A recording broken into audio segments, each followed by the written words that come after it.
নমস্কার বন্ধুরা, আমার চ্যানেলে আপনাদেরকে স্বাগত জানিয়ে আজকে আমি আপনাদের জন্য একটা ডাঁটা শাকের রেসিপি নিয়ে এসেছি। এই যে দেখুন, আমি 10 টাকার ডাঁটা শাক কিনে যে পাতাগুলো এভাবে ছাড়িয়ে নিয়েছি। এখন এগুলো আমি কুচু কুচু করে এই দেখুন এভাবে কেটে নিয়েছি। এখন এটা দিয়ে আমি আপনাদেরকে ডাঁটা শাক করে দেখাবো, যেটা কিন্তু খেতে খুবই স্বাদ হবে। আর এটা শেষ পর্যন্ত আপনারা দেখলে এই রেসিপিটা বুঝতে পারবেন, সেই জন্য শেষ পর্যন্ত দেখার অনুরোধ রইল। প্রথমে আমি যে কটা ডালের বড়ি নিয়েছি, বিউলি ডালের বড়ি, এ কটা ভেজে নেব।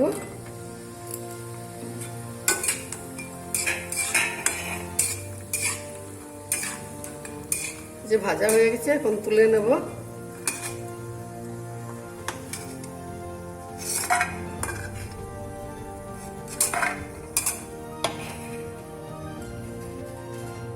দুটো শুকনো লঙ্কা একটু ফাটিয়ে নিয়েছি, এই দুটো ভেজে নেব।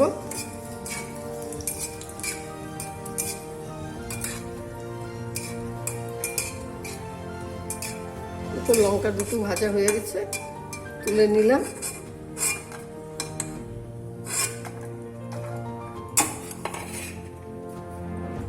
এবার এখানে 1 চামচ সর্ষে ফোড়ন দিলাম,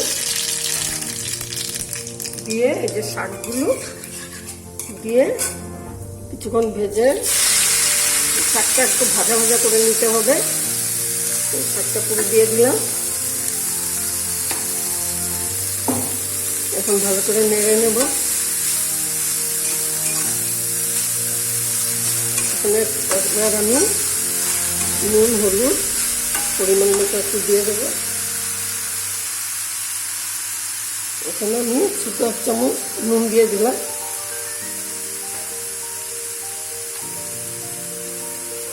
সামান্য একটু হলুদ দিয়ে দিলাম।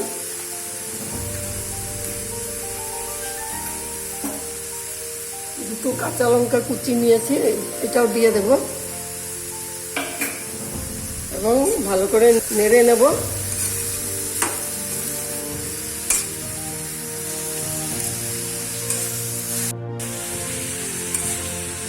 দেখুন, হাই ফ্লেমে আমি এবার এগুলো ভাজা ভাজা করে নিতে হবে। শাকটাকে এভাবে নেড়েই যাব যতক্ষণ পর্যন্ত এটা ভাজা ভাজা হবে না।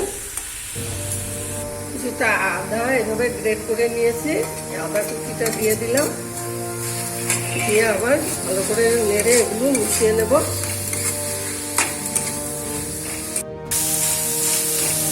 শাকটা এভাবে নেড়ে নেড়ে আর একটু ভাজা ভাজা করব। বন্ধুরা দেখুন, আমার শাকটা প্রায় হয়ে এসছে। আরও একটু আমি নেড়ে নেব। আমার রেসিপিটা ভালো লাগলে লাইক, শেয়ার, কমেন্টস করবেন এবং সাবস্ক্রাইব করতে ভুলবেন না। পাশে বেল আইকনটি ক্লিক করলে আমার নতুন নতুন ভিডিও পেয়ে যাবেন। আশা করছি এই রেসিপিটা আপনাদের ভালো লাগবে। খুব সহজ রেসিপি, কিন্তু খেতে ভীষণই ভালো হবে। তো আর একটু আমি ভেজে নেবো এবার। দেখুন বন্ধুরা, আমার শাকটা প্রায় হয়ে এসছে। এবার আমি এখানে যে ডালে বড়ি ভেজে রেখেছিলাম, এগুলো গুঁড়ো করে নিয়েছি, এগুলো দিয়ে দেবো। এবার ভালো করে মিশিয়ে নেব।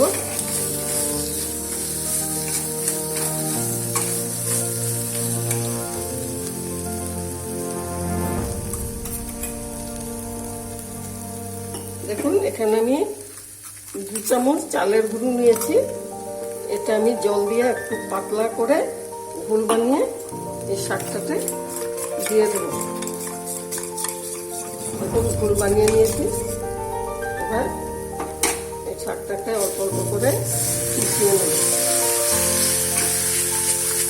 আপনারা একটু করে দেখবেন এবং কেমন হলো প্লিজ আমাকে করে জানাবেন। এই শাকটা কিন্তু খেতে ভীষণই ভালো হয়,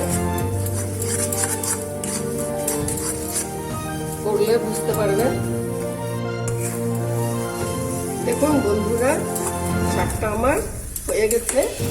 এখন এটা আমি একটা প্লেটে নামিয়ে আপনাদেরকে আবার দেখাচ্ছি।